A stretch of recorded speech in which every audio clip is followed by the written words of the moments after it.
Today I'm breaking down one of the most explosive Senate showdowns of the year, October 8, 2025, when Senator Josh Hawley grilled Teamsters President Sean O'Brien about Amazon's treatment of workers. Trust me, this wasn't your typical Washington snooze fest. This was a direct, no BS confrontation about who really holds the power in America, and who's paying the price. Hawley didn't mince words. He called out Amazon's record-shattering profits, $637 billion in net sales last year, with their CEO pocketing over $40 million. Meanwhile, the average Amazon worker, barely $37,000 a year. That's a CEO to worker pay gap of over 1,000 to 1. Let that sink in. Thank you very much, Mr. Chairman. Thanks for calling this hearing. Thanks again to the witnesses for being here. I want to start with you, Mr. O'Brien, but first let's just do a little bit of context. We are here to diagnose the issue. I think that's diagnose the problem. That's the title of the hearing. So let's just take a look at what the problem is that's staring us right in the face, which is the rise of these giant corporations like Amazon, for example. The biggest corporations in the history of America, the biggest corporations in the history of the world, the richest corporations in the history of the world. They're making money like we've never seen before, but they don't want to pay their workers. A lot of times, they don't even want to have workers. They don't want to have American workers. Look at Amazon. Here's their net sales and net income. In 2024, Amazon's net sales topped $600 billion, $637 billion to be exact. Their net income doubled from 2023 to 2024. Doubled. Their CEO is getting paid, let me make sure I get this right. In 2024, Amazon's president earned $40.1 million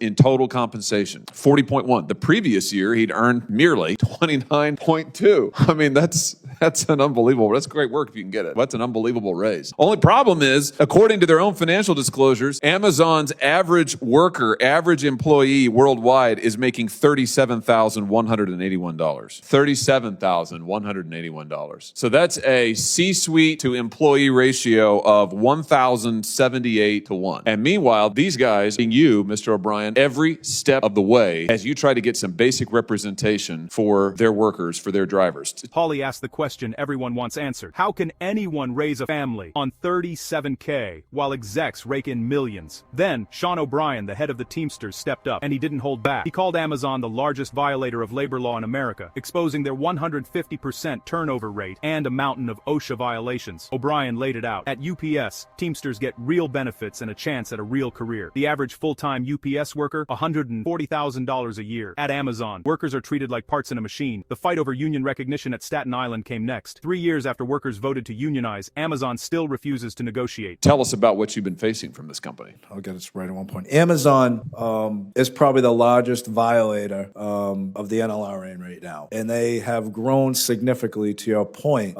They focus on 150% turnover ratio in their workforce. They focus on distressed communities. And the number one violator of OSHA, they've got the most violations last time we checked. Now, we have a model that's a similar company that employs similar workforce at United Parcel Service, 340,000 Teamsters that are part-time and full-time. Those part-timers earn full-time benefits, health and welfare and pension. They earn wage increases guaranteed every year. They earn a livable wage. And most importantly, they have a path to a full-time career that, on the average, the UPS full-time employee makes about $140,000 per year for doing the same business. And UPS is a very profitable business. Boy, you talk about $140,000 and change. You talk about that versus $37,000. I'm just thinking back to your reference to rerum novarum, the dignity of the individual. I mean, how are you supposed to raise a family on $37,000? The difference between that and what you've been able to secure at UPS is incredible. Let me just ask you this. Amazon is also one of the biggest offenders when it comes to not negotiating with workers who've decided to unionize. You mentioned Staten Island. I think they're still waiting for a first. Yes. O'Brien described a legal game of hide and seek, endless challenges, stalling tactics, anything to dodge a contract. The Economic Policy Institute says it best. Amazon has zero intention of bargaining in good faith. That's where the Faster Labor Contracts Act comes in. Hawley wanted everyone to know stars inside there, in story. This bill would force companies like Amazon to actually negotiate. No more endless delays, no more excuses. If they don't come to the table, there are real consequences. Staten Island was organized in 2022 under the ALU. It took a certain amount of time to get certified. Once certified, the intent is to sit down and bargain a contract. We actually represent those workers now. In 3 years, we have not been able to get them to a table. It's been stall tactics, obviously challenging the constitutionality of the NLRA, but also filing charges at the NLRA, so the NLRB, so they are, contradicting themselves every turn of the way just to use union avoidance. And I believe there was a article in the Economic Policy Institute, which was dead on, that stated Amazon has zero intention of engaging in real good faith collective bargaining with representatives of Staten Island workers. In fact, their business model, which relies on high worker turnover and avoiding responsibility for their employees, is designed to make union organizing nearly impossible. In that context, tell us why the Faster Labor Contracts Act is so important. Important to put a shot clock on these big corporations so they can't just say, well, you voted to unionize. Good luck to you. We're never, ever going to sit down and talk to you. Yeah, the Faster Labor Contracts Act has timelines. It has